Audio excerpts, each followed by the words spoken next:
Big news for the unemployed and that one snail in the background. Yes, I see you. So if you don't know or has been living under a rock recently, or really not surprised that this happened because, after all, it is TwitchCon. This thing happens every single year. Whether it's by a broken tailbone from a foam pit, harassment, or the Twitch CEO not giving a shit what happens and would rather turn a blind eye to the obvious to just jerk off to hot tub streamers all day. If you don't know what happened, let me recap that brain of yours. So the story goes is that Emiru was in TwitchCon and she was taking photos with a couple of fans until this random person came up and basically hugged her without her consent, as you can clearly see right there. And Twitch, their everlasting mind that even God can't even comprehend. You know what they did? They issued a quote-unquote apology, but with Emiru's statement, it's completely different. She says that her own security team wasn't there and Twitch didn't allow them to be there, and that Twitch's security that was there and was supposed to do their job didn't do it until they were forced to do it. You know what the CEO, this radiation sucking rad roach, did? He said that you are responsible for your own community, and basically was saying if she wasn't the way that she was, this would never have happened. Well, guess what? I have some more evidence. I've been talking to Twitch people and I'm really upset because I noticed a lot of negligence around the event and I'm not happy with the way that they're handling it now.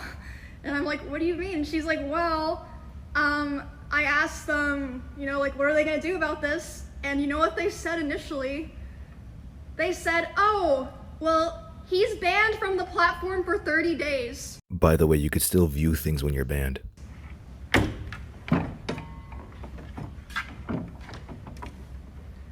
What? And then she's obviously like, hello? Like, that needs to be indefinite. What the fuck are you talking about? Also, that's like nothing to do with anything. No one gives a fuck if he's banned on Twitch or not. Like, we're talking about the convention here. So they change it to indefinite. Takes an hour for that to happen, by the way.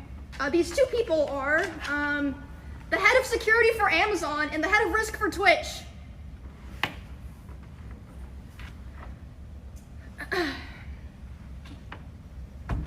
Also, later the same night, I'm not gonna drop names here because I wasn't there, so I didn't see it, but I had multiple people tell me that key Twitch representatives last night were out partying. What the fuck? I know the situation was bad, but geez, that's a little bad. You know how demeaning that is? That's like if your brother was whooping your ass and instead of your parents actually doing something about it, they go in and start jumping you.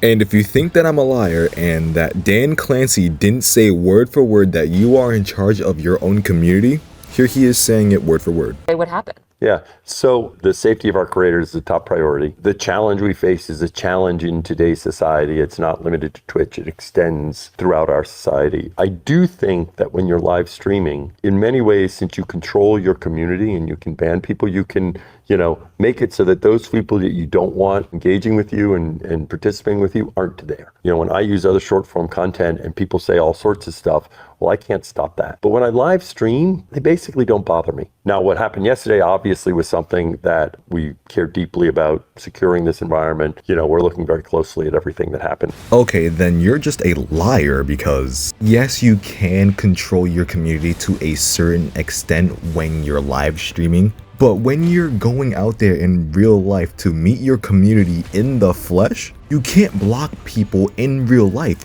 You know that, right? I mean, of course, you wouldn't know this because you're not a girl. Most likely, girls from TwitchCon would get harassed in some point in time. It's sad, but it's the truth. If you cared so much about your Twitch community, why didn't you let Emiru have her own private security? Why didn't you have actual good security in those booths just in case something like this ever happens? None of those are concerning to you. The only concern that you have is how much breast milk can these women produce to put it in a bottle so they can baby feed you.